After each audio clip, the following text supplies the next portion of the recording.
Fala pessoal, tudo bem com vocês? O Thiago Nunes mexe no time e o Corinthians melhora. Ângelo Arauz titular, Lucas Piton também, o Jô decisivo mais uma vez. E o Coritiba, com 1 a menos durante quase todo o jogo, foi muito valente. Vamos falar sobre isso? Eu sou o Chico Garcia, inscreva-se no canal e vamos juntos!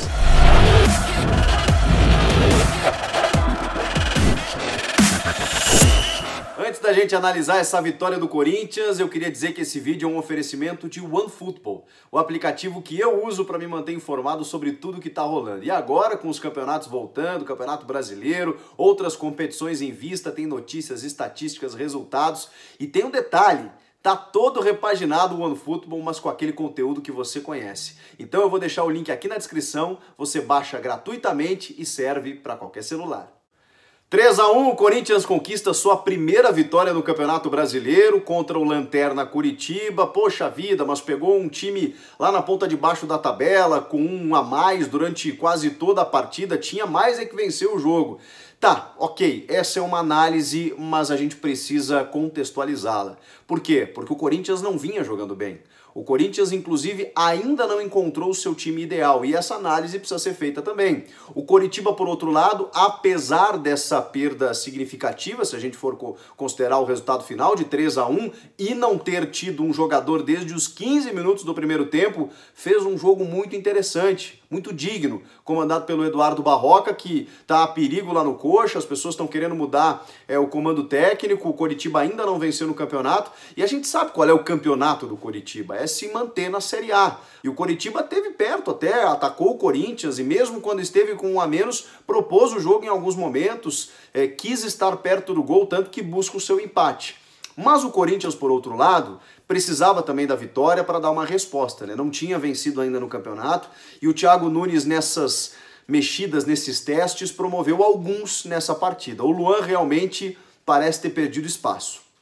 Aquela paciência que eu estava com ele e que muitos estavam, ela foi perdida, especialmente nesse jogo contra o Grêmio. Que a gente imaginava, né? Poxa, vai jogar contra o ex-clube em Porto Alegre, na arena onde ele conhece bem, talvez uma motivação extra para o camisa 7 que não tem entregado um bom desempenho. Isso não aconteceu. E aí o Ângelo Arauz, o chileno, vem ganhando, pedindo passagem, ganhando espaço há muito tempo.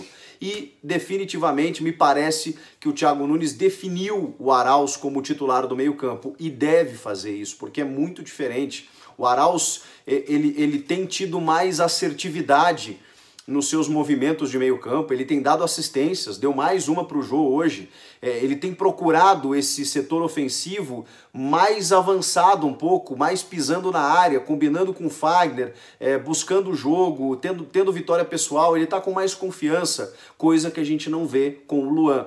Então a diferença quando a gente coloca, né, nas análises o Luan e o Ângelo Arauz é gritante. O Arauz tem que ser titular desse time, ele já vinha entrando bem, repito, e agora desde o começo continua dando e entregando muito. No jogo contra o Atlético Mineiro, mesmo que o Atlético tenha virado a partida, o Arauz já tinha feito o gol, já tinha dado assistência para o Jô, ele realmente vem tendo ótima participação. Mas aí tem uma mudança solicitada muito pelos torcedores, que é a saída do Ramiro e do Gabriel. Isso não acontece de forma inicial, porém o Thiago Nunes também tira o Matheus Vital para apostar no Léo Natel. O Léo Natel vinha entrando nos jogos, mas depois dos 40 minutos do segundo tempo, fica muito difícil analisar. Os torcedores perguntavam pra gente, né, fala do Léo Natel, o que você achou do Léo Natel? Cara, não dá. Não dá para avaliar o cara com pouquíssimos minutos dentro de um jogo já decidido, fica muito difícil. Ele começou jogando e a gente já nota, eu não sei se ele vai dar certo, eu não sei se ele tem muita qualidade, mas ele já entrega mais do que outros jogadores ali naquela função, naquele setor entregaram, como o Everaldo e o Janderson, que eram as únicas alternativas pelo lado do campo. Ele já ganha uma outra cara quando você tem o Léo Natel. Ele acabou fazendo um gol meio à la Ederson, né, fortuitamente, mas isso também é mérito, né? Deve ser orientação do Thiago para que os jogadores arrisquem quando tem a possibilidade. Porque eu bato muito nessa tecla. Às vezes o jogador que tem qualidade, né? Não adianta o cara chutar na lua. Mas que tem qualidade, ele arriscando, bate em alguém, desvia, o goleiro aceita. Isso aconteceu com o Ederson, com exceção do gol contra o Oeste, que foi um golaço. Nos outros, ele acabou tendo uma colaboração aí, e nesse chute do Léo Natel também, a bola desvia e engana o goleiro Wilson. Mas antes disso, tem a expulsão do Ian Sassi, logo a 15 minutos, né, que ele acaba, né, disputando ali com o Arauz, daqui a pouco ele joga o cotovelo numa agressão gratuita, acaba deixando o time na mão realmente, e o árbitro corretamente acabou expulsando ele. A partir dali, claro que o jogo muda de figura, só que você tem que ter a competência para poder tirar vantagem dessa supremacia numérica. Aí tem um pênalti.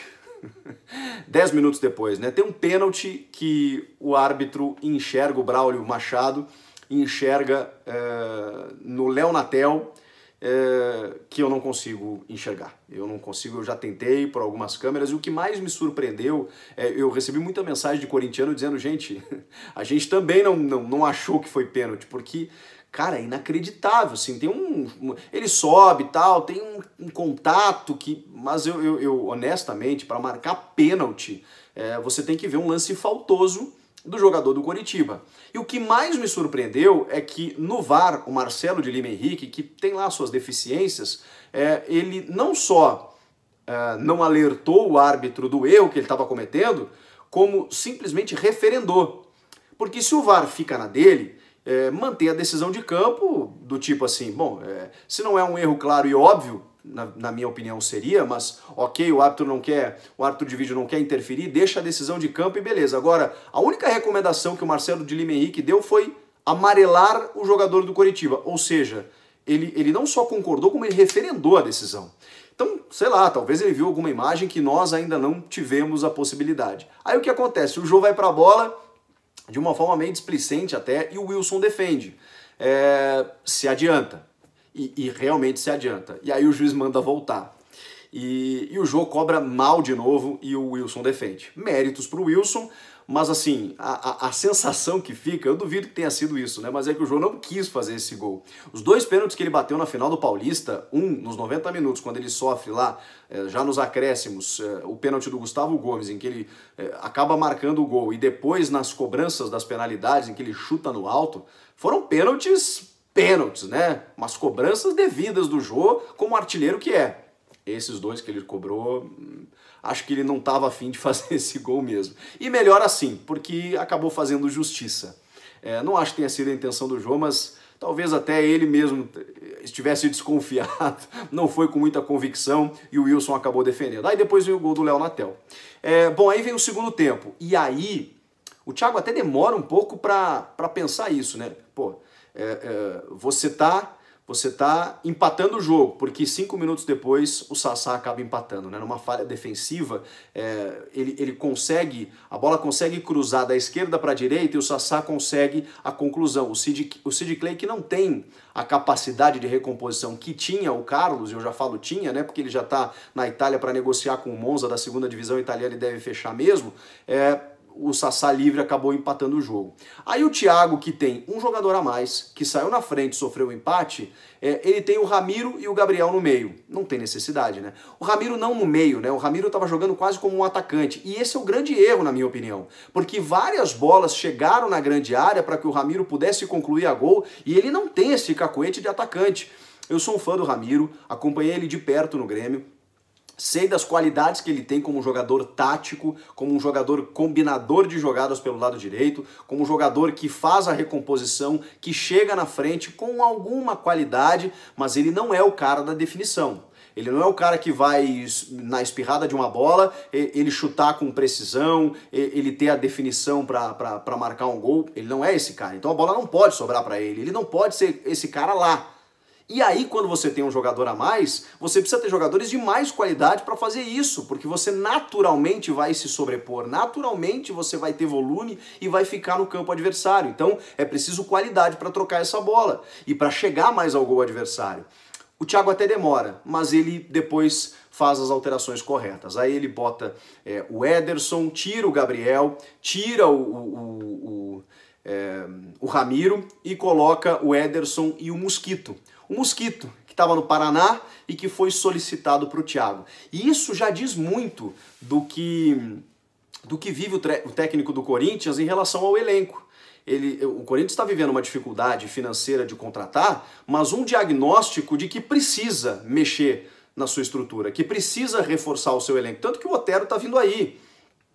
Quando vem o Mosquito, solicitado do Paraná na Série B, e no jogo seguinte ele é escalado, é sinal de que o Thiago está sacudindo essas opções que ele tem. Tanto que o Janderson já está sendo emprestado, já foi para o Atlético Goianiense, o Everaldo já não virou mais opção, porque ele está tentando encontrar esse cara. E o Mosquito tem essa característica, e ele entrou bem. Ele entrou bem fazendo essa função pelo lado esquerdo, o Natel que estava pelo lado direito, depois, no segundo tempo, mas pelo lado esquerdo o Mosquito entrou fazendo essa jogada de aproximação com o Sid Clay, e eu sou um crítico do Sid Clay, mas ele no segundo gol corintiano foi muito inteligente, fez uma grande jogada, porque é preciso inteligência, né? Quando ele recebe o passe pela esquerda, ele centraliza para trás. Centraliza para trás é ótimo, né? Vocês entenderam, né? Ele centraliza um pouco mais, né? Atrás, a bola chega no Arauz e o Arauz levanta na medida com uma casquinha o Jô, que consegue fazer o segundo gol. E aí o Corinthians fica na frente depois. Mas não foi só isso, né? Com essas alterações, o Corinthians ficou no campo de ataque. Ficou no campo de ataque e criou tantas oportunidades que poderia ter sido 2, 3, 4, e aí sim se fazia justiça pela distância numérica e das equipes, né? Porque o Corinthians disputa um campeonato e o Coritiba outro. Essa é a realidade. Só que você precisa transformar isso na prática. E no segundo tempo isso aconteceu. O Jô perdeu inúmeros gols. O Jô tem sido um matador mesmo, não só pelo gol que ele fez, mas pela presença diária, como ele segura a bola, como a bola chega nele, como ele consegue vencer a marcação, como ele consegue dar trabalho para os zagueiros, como ele consegue abrir espaço. Realmente o Jô tem sido fundamental nesse ataque corintiano. Ele perdeu gols, teve uma que o Rodolfo tirou em cima da linha, até que o terceiro gol acabou saindo justamente do Mosquito, premiando uma atuação desse jogador e também da volúpia corintiana. Na segunda etapa, a partir dali, o Corinthians não sofreu mais riscos, Cássio fez uma ou outra defesa, o Corinthians venceu com tranquilidade. Eu acho que ainda falta encontrar esse meio tempo. Eu acho que tá tentando, esse meio campo, tá tentando definir. Em alguns jogos, você precisa ser mais ousado. Você precisa não ser tão burocrático. Ao ver que o jogador adversário foi expulso, tira volantes, bota o time para frente, bota os atacantes. Vai ter lugar para o Otero, vai ter lugar para o Léo Natel, para o Mosquito, para o Ederson, para o Cantígio, que não vem bem. O Cantígio não vem fazendo aquele jogo que a gente conheceu dele e inevitavelmente vai perder espaço.